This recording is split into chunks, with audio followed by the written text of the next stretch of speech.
Mesdames, Messieurs, le 5 décembre 2025, il est mort à l'âge de 96 ans dans le silence absolu. Ni flash, ni journaliste, ni communiqué solennel de l'État français. Et pourtant, il a changé la silhouette des villes et bousculé les règles du monde entier. Frank Gehry est décédé dans sa maison à Santa Monica, en Californie. Une mort paisible, discrète, presque invisible. Tout le contraire de son œuvre. Celui que les critiques appelaient le sculpteur du vide, c'était un sans-bruit, loin de la scène internationale qu'il avait illuminé pendant des décennies. Aucun architecte n'aura autant divisé, fasciné, choqué, puis triomphé. En France, peu ont remarqué que l'auteur du Guggenheim de Bilbao ou du Walt Disney Concert Hall n'était plus.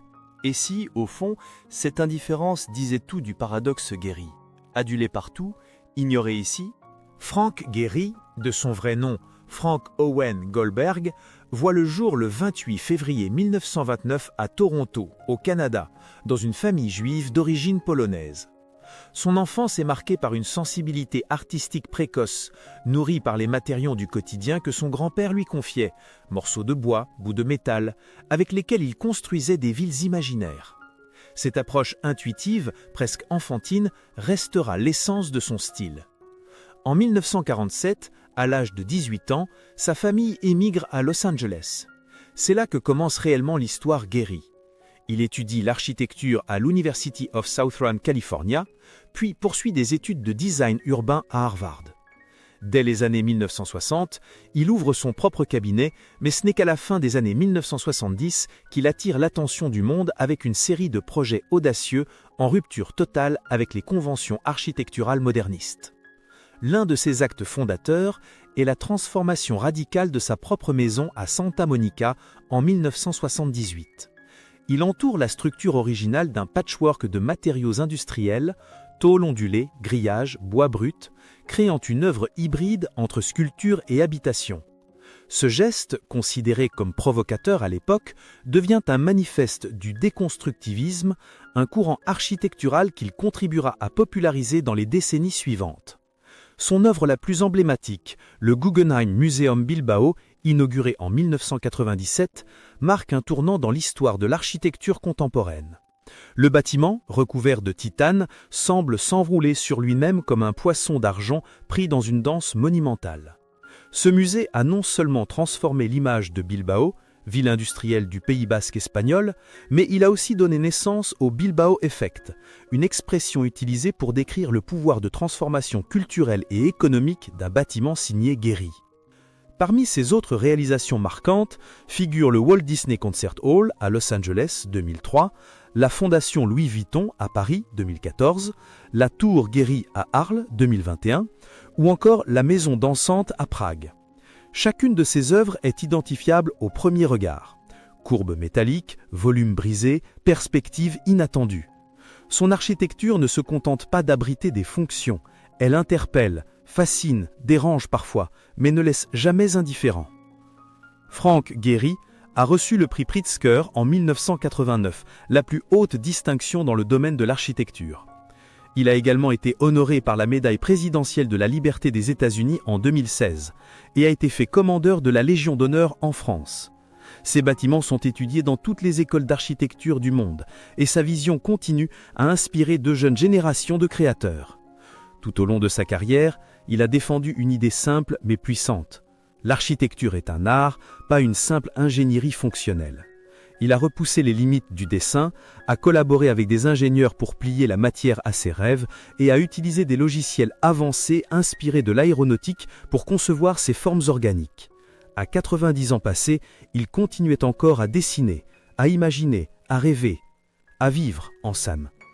Mais derrière les courbes flamboyantes de ces édifices, Gehry a aussi affronté des critiques cinglantes, des conflits institutionnels et des moments de rejet. Avant de devenir une légende, il a dû se battre pour exister. Derrière le rayonnement international de Frank Gehry se cache une trajectoire jalonnée d'obstacles, de controverses et d'affrontements violents avec les institutions, les critiques et parfois même les habitants des villes qu'il voulait réenchanter. Car si Gehry a toujours refusé de se plier aux normes, cette posture l'a souvent conduit à être violemment rejeté avant d'être acclamé. Dans les années 1980, alors que sa carrière commence à prendre son envol, de nombreux projets lui sont refusés.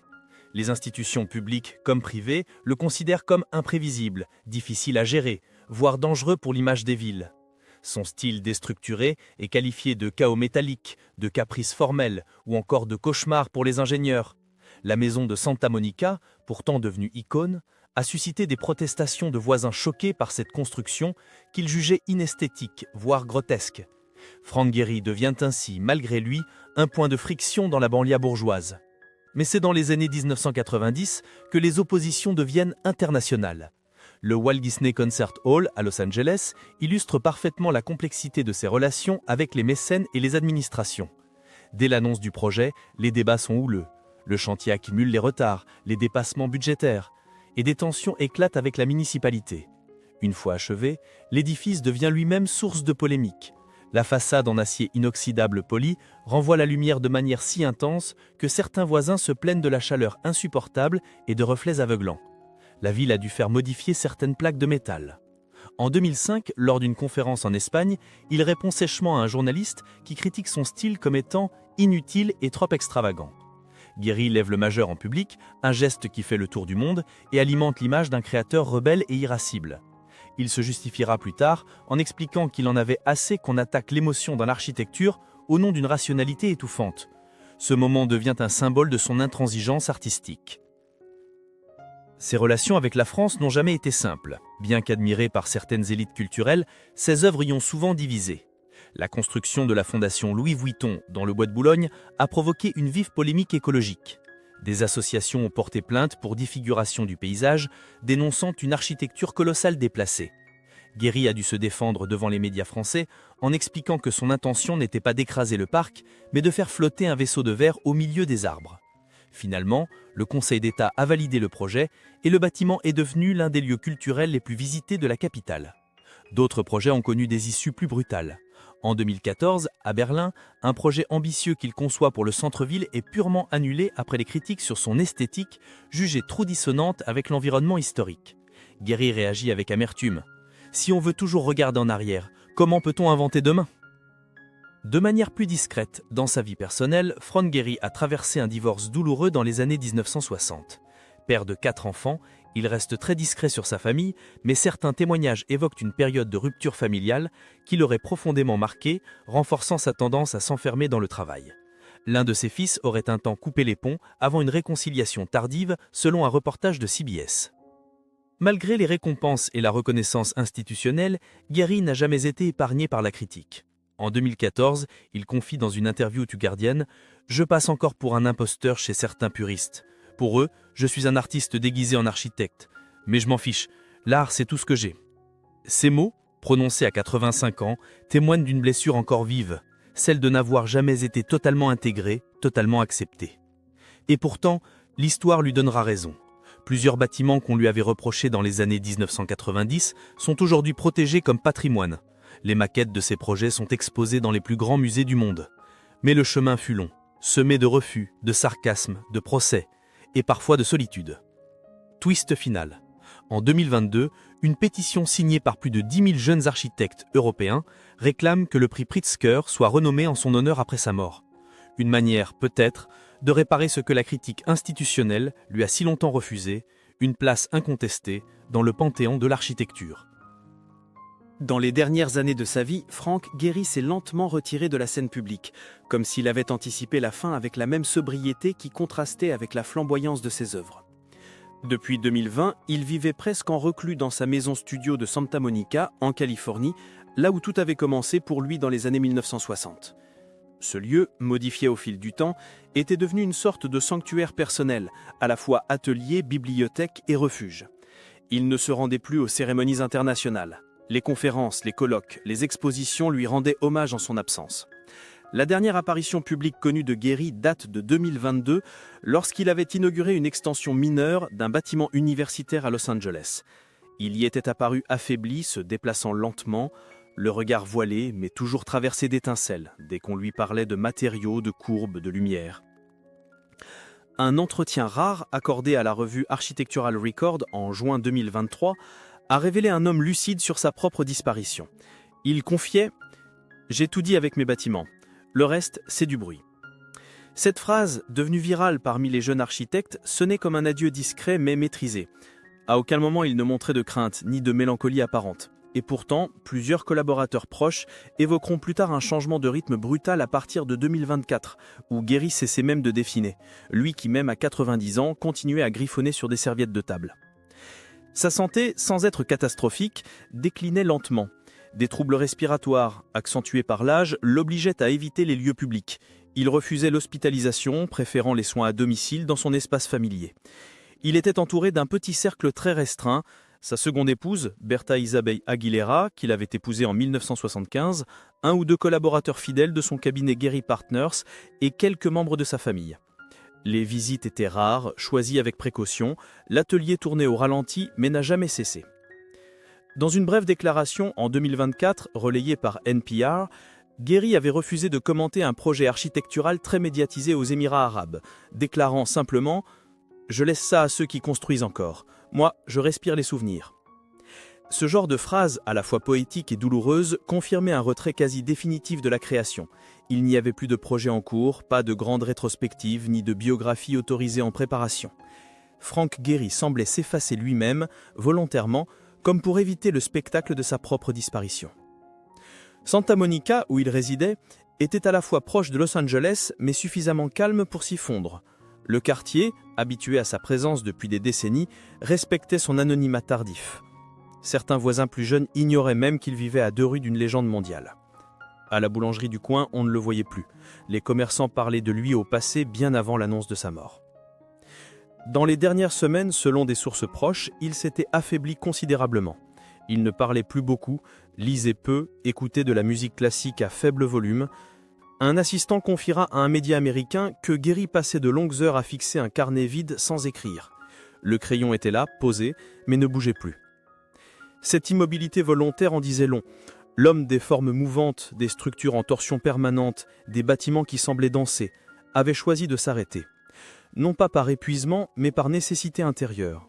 Comme si, après avoir repoussé les limites de la matière pendant 70 ans, il avait compris que le silence était la dernière forme d'architecture qu'il lui restait à construire.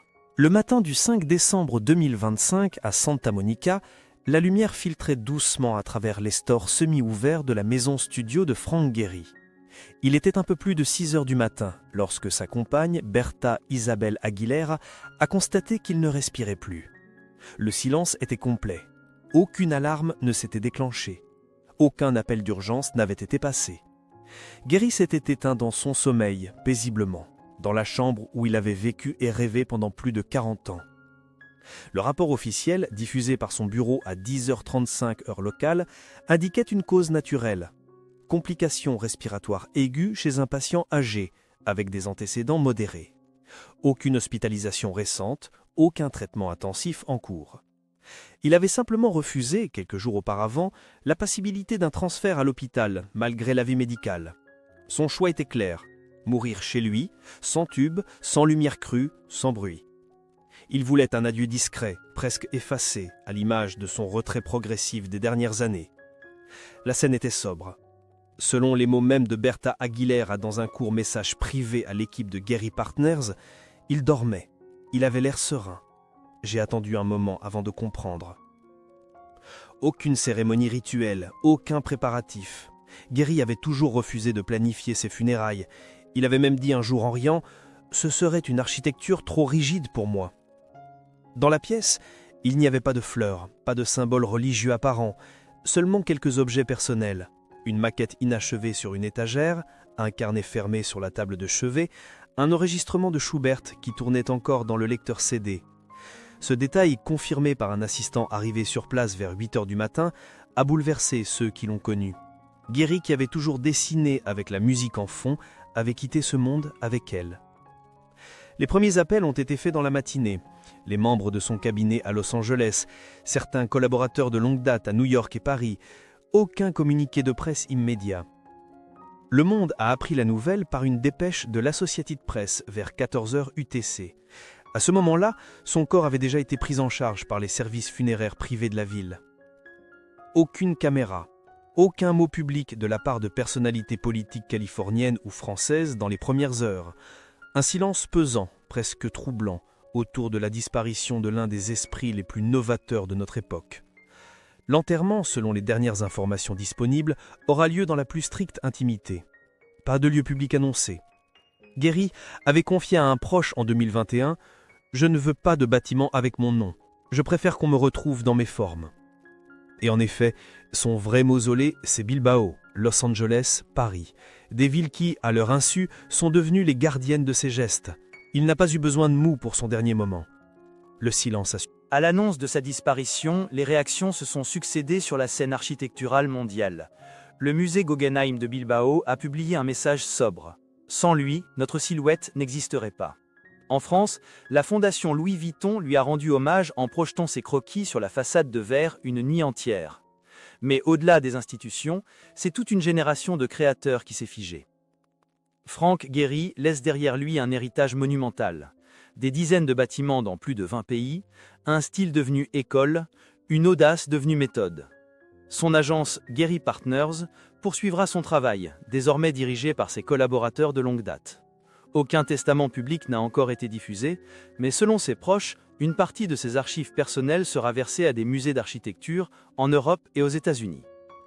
Plusieurs voix se sont élevées pour demander qu'un prix international de l'innovation architecturale porte son nom. Mais ce que Guéry lègue surtout, c'est une manière de penser, celle où l'impossible est le point de départ.